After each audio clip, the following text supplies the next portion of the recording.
प्यारे बच्चों, good morning.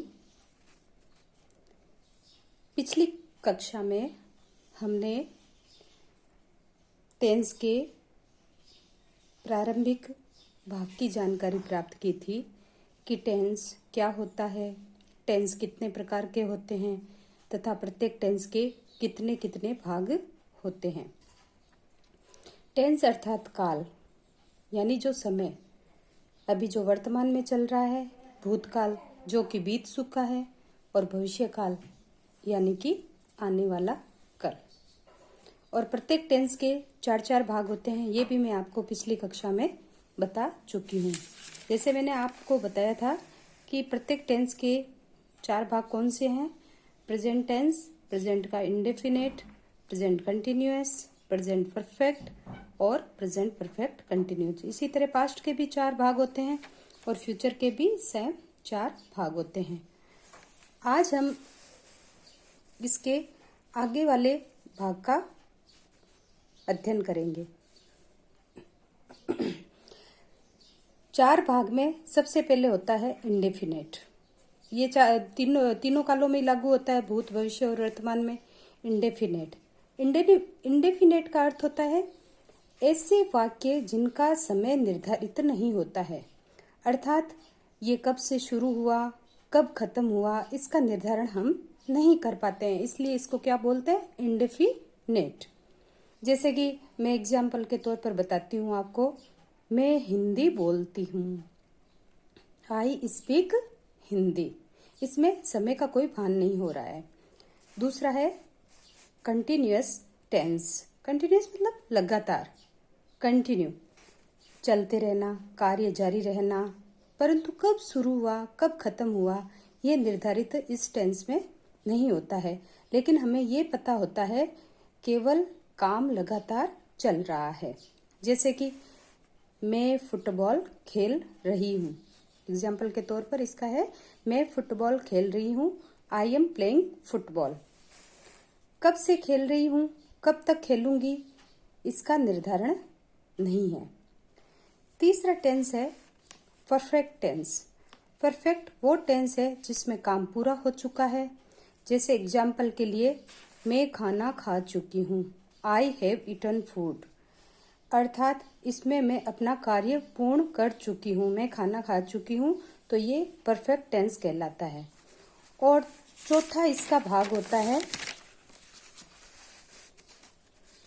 Perfect continuous tense. इसमें क्या होता है बच्चों, कोई काम हो भी चुका है और जारी भी है। कोई काम हो भी चुका है और जारी भी है। कोई काम किस समय से प्रारंभ होकर, कोई काम किसी समय से प्रारंभ हो जाता है और प्रतिदिन क्या होता है, अंशतः यानी थोड़ा थोड़ा पूर्ण होकर आने वाले समय में भी जारी रहेगा। जैसे कि मैं इसका एग्जाम्पल आपको बता रही हूँ, मैं सुबह से क्रिकेट खेल रही हूँ, ठीक है ना। सुबह से खेल रही हूँ और आगे भी खेलती रहूंगी, ठीक है ना। तो कुछ पूर्ण हुआ है और जारी भी है, तो इसलिए इसको क्या कहते हैं, परफेक्ट कंटिन्यूअस टेंस कहते हैं। और इसमें हमें समय का भी भान होता है, जैसे सुबह ये समय हो गया। इसका एक एग्जाम्पल हम और ले सकते हैं, जैसे कि मैं पिछले 5 सालों से हिंदी बोल रही हूँ। मैं पिछले 5 सालों से हिंदी बोल रही हूँ, तो इसमें हम देख सकते हैं कि मैं अभी भी बोल रही हूँ और आगे भी बोलती रहूंगी, यानी कि अभी और अंशतः कुछ तो पूर्ण हो गया है और कुछ आने वाले समय में भी जारी रहेगा।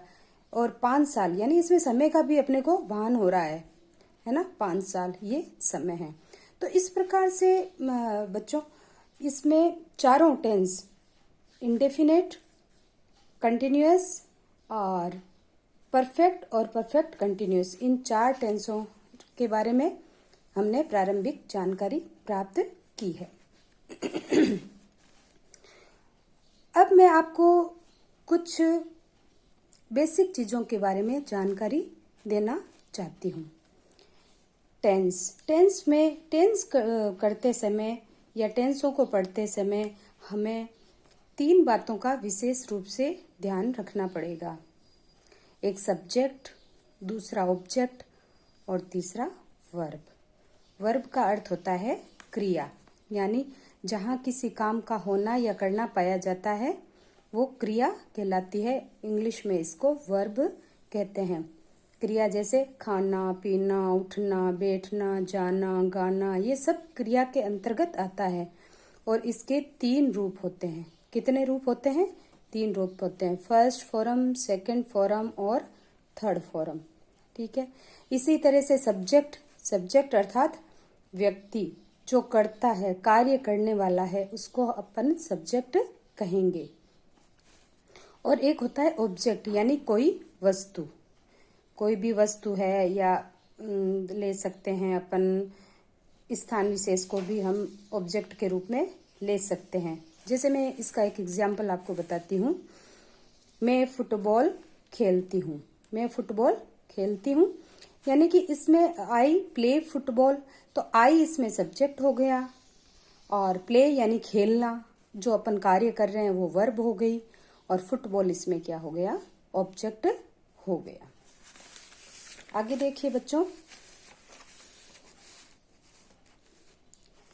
अभी मैंने आपको बताया था वर्ब। वर्ब के क्या होते हैं? 3 रूप होते हैं। फर्स्ट फॉर्म, सेकंड फॉर्म और थर्ड फॉर्म। ये सब आपने सुना होगा इसके बारे में। जैसे मैं इसका एक एग्जाम्पल लेती हूँ। जैसे मैं अगर ऐसे बोल दूं, मैं फुटबॉल खेलती थी। क्या करती थी? मैं फुटबॉल खेलती थी।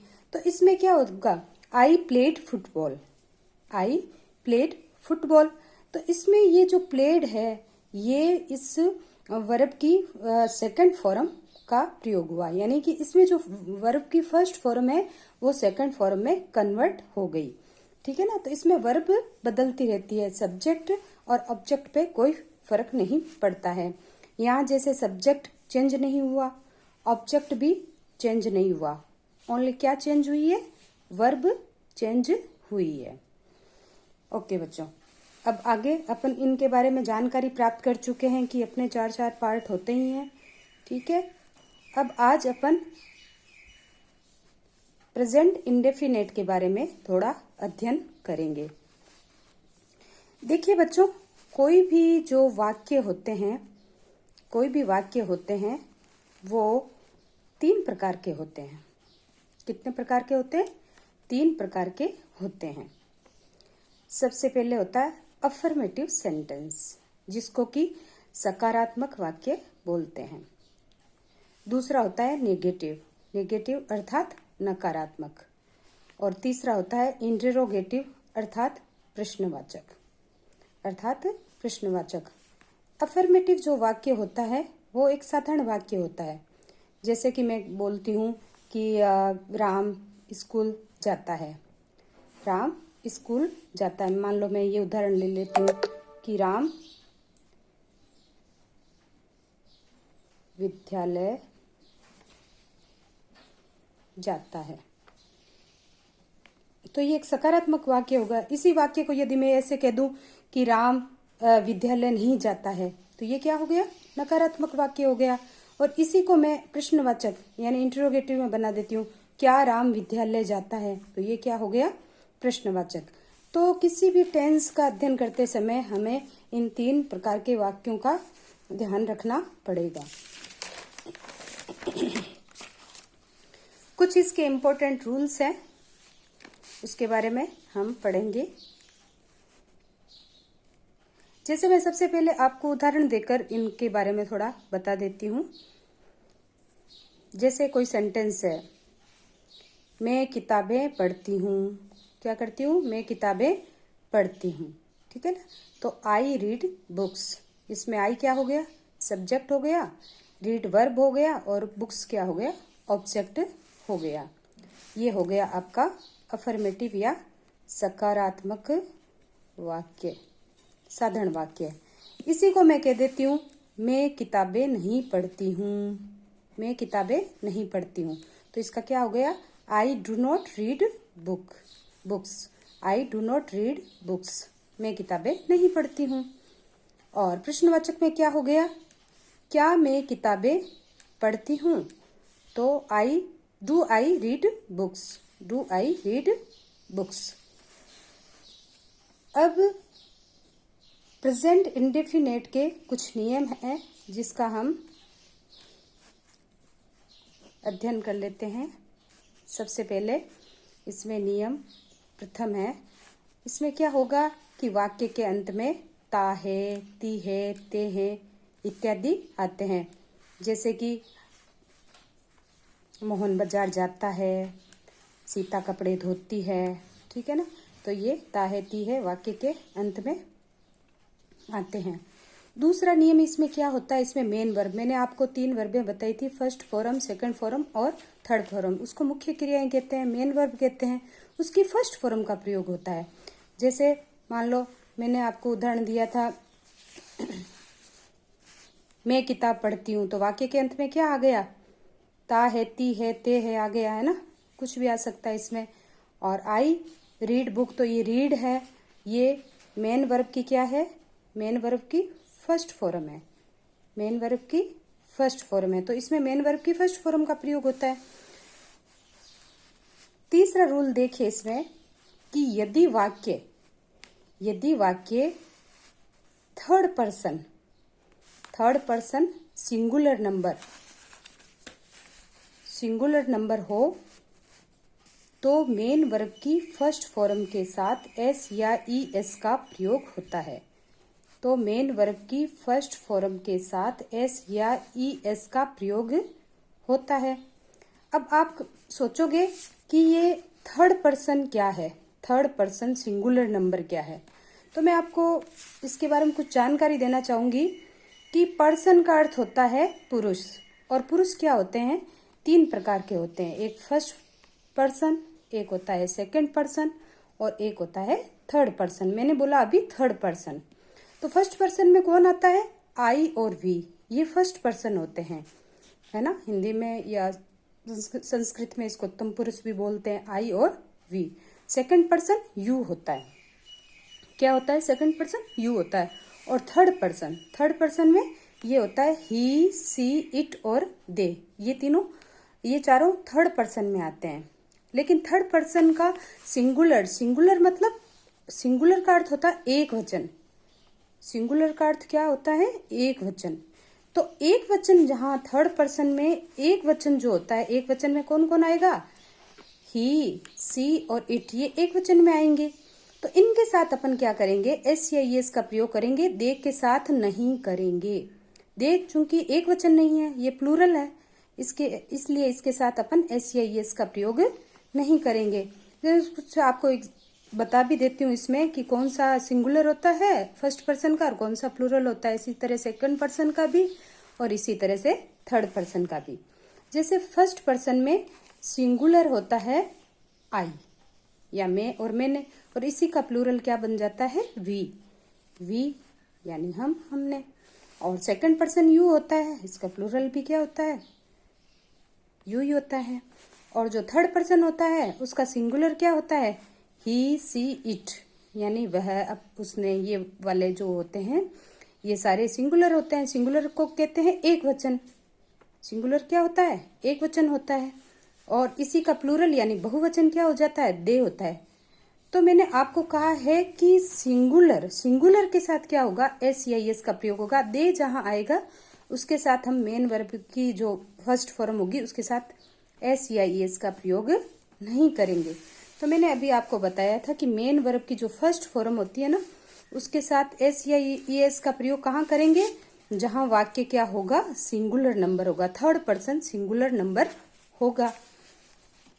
अब इसका जो चौथा रूल्स है उसको देखिए कि यदि वाक्य नकारात्मक यानी नेगेटिव हो तो अपन प्रेजेंट इंडेफिनेट में डू नॉट अथवा डज नॉट का प्रयोग करेंगे।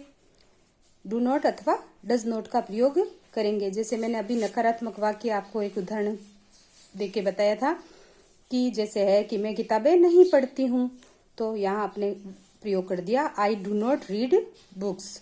यदि मैं ऐसे कह दूं कि राम किताबें नहीं पढ़ता है, राम क्या है, राम थर्ड पर्सन है, तो इसका क्या बन जाएगा, Ram does not read books.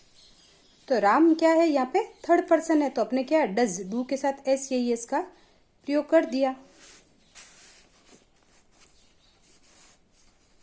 और रूल नंबर 5 देखिए कि यदि वाक्य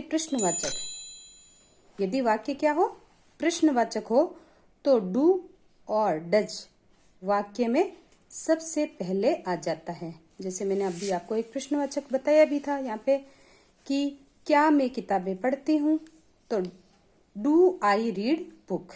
डू सबसे पहले आ गया वाक्य में। ये क्या है, प्रश्नवाचक हो गया, प्रश्नवाचक वाक्य हो गया ये, ठीक है ना। इसी तरह मैं यदि थर्ड पर्सन के लिए आपको कह दूं कि क्या राम किताबें पढ़ता है, तो यहाँ पे डज आ जाएगा, डज राम रीड बुक्स, ठीक है। तो ये आ गया प्रश्नवाचक। तो इस तरह से इनके अपने 5 रूल्स देख लिए और पुरुषों के बारे में भी अध्ययन कर लिया। अब इसके कुछ एग्जाम्पल अपन देख लेते हैं।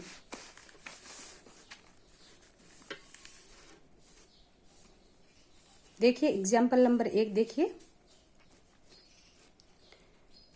वह रविवार को फुटबॉल खेलता है। वह रविवार को फुटबॉल खेलता है। तो वह क्या है, करता है, पर्सन है ये, ठीक है ना, क्या है, पर्सन है। और फुटबॉल क्या हो गया आपका, ऑब्जेक्ट हो गया, ठीक है। और खेलना क्या हो गया, इसकी वर्ब या क्रिया हो गई, मेन वर्ब की। चूंकि मैंने आपको बताया था कि जो इंडेफिनेट टेंस होता है, प्रेजेंट इंडेफिनेट टेंस में, इसमें वर्ब की फर्स्ट फॉर्म का प्रयोग होता है। तो आप यहाँ पे क्या लगाओगे, वर्ब की फर्स्ट फॉर्म लगाओगे। जैसे प्ले, प्लेड, प्लेड, ठीक है ना, 3 वर्बें होती है, तो इसकी पहली फॉर्म लगाएंगे अपन play. He plays football on Sunday. अब आप ये सोचोगे कि एस क्यों लगा दिया इसके पीछे, तो मैंने आपको पिछले रूल्स में ये बताया था कि यदि वाक्य थर्ड पर्सन हो और सिंगुलर हो, यानी कि थर्ड पर्सन सिंगुलर यानी तीसरा पुरुष हो और एक वचन हो, तो मेन वर्ब के साथ एस या ई एस का प्रयोग होता है। इसलिए हमने ही है, ही एक वचन है, तो इसके साथ हमने क्या लगा दिया, प्लेज लगा दिया। ही प्लेज फुटबॉल ऑन संडे। ये अपना एक तरीके से क्या हो गया, अफर्मेटिव वाक्य हो गया। इसको सकारात्मक वाक्य बोलते हैं। दूसरा वाक्य देखिए, वे रोजाना विद्यालय जाते हैं। तो they go to school daily. They go to school daily. अब आप ये सोचोगे कि इसके पीछे अपने एस या एस का प्रयोग क्यों नहीं किया, क्योंकि ये थर्ड पर्सन सिंगुलर नंबर नहीं है तो थर्ड पर्सन, परंतु ये क्या है, सिंगुलर नंबर नहीं है, प्लूरल है, बहुवचन है, इसलिए हमने इसके पीछे एस या एस का प्रयोग नहीं किया, ठीक है। तो they go to school daily. तीसरा उदाहरण देखिए इसका, कि हम सदैव सत्य बोलते हैं। तो इसका ये वी है, वो बहुवचन है, प्लूरल है, तो हम इसके पीछे एस या एस नहीं लगाएंगे। ये हमारी क्रिया है, ये वर्ब है, तो we always speak the truth. We always speak the truth. Next है चौथा, वह एक गांव में रहता है, ठीक है ना। तो ये एक वचन है और सिंगुलर नंबर है, तो he lives in a village. He lives in a village, इसके पीछे हमने एस का प्रयोग कर दिया। और चौथा है, केशव मिठाइयाँ खाता है। केशव मिठाइयाँ खाता है, तो केशव ईट्स स्वीट्स। ईट्स मतलब एस लगा दिया इसके पीछे। तो बच्चों, आज हमने अफर्मेटिव वाक्यों के बारे में पढ़ा। प्रेजेंट टेंस के जो अफर्मेटिव वाक्य हैं उसके बारे में पढ़ा, और कल जो नेक्स्ट क्लास होगी उसमें मैं इसके आपको नेगेटिव और इंट्रोगेटिव वाक्यों के बारे में भी पढ़ाऊंगी। तो एक बार आपको वापस रिवीजन करवा देती हूँ। मैंने आपको तीनों टेंसों के बारे में बताया, फिर मैंने इसके अलग अलग आपको भाग बता दिए। इंडेफिनेट है, कंटिन्यूअस है, परफेक्ट है और परफेक्ट कंटिन्यूअस टेंस है। फिर इसके जो टेंस है, टेंस में 3 बातों का अपने को ध्यान रखना है कि जो ऑब्जेक्ट है, सब्जेक्ट है, वर्ब है, इसके बारे में ध्यान रखना है अपने को, ठीक है। और इसके उदाहरण हो गए। उदाहरण के बाद अपने प्रेजेंट इंडेफिनेट में जो 3 प्रकार के वाक्य होते हैं, अफर्मेटिव, नेगेटिव और इंट्रोगेटिव के बारे में आपने बताया। फिर पर्सन होते हैं 3 प्रकार के, फर्स्ट पर्सन, सेकंड पर्सन और थर्ड पर्सन। ठीक है। और उसके बाद अपने ये एग्जाम्पल है, तो आप भी इनके और भी एग्जाम्पल बना सकते हैं। मैं आपको इसके 5 एग्जाम्पल डाल देती हूँ, आप इनको घर बैठ के बना सकते हो। जैसे मैं आपको बता रही हूँ कि आप एक बनाओ, सीता कपड़े धोती है, इसका बनाना। दूसरा है कि वे बाजार जाते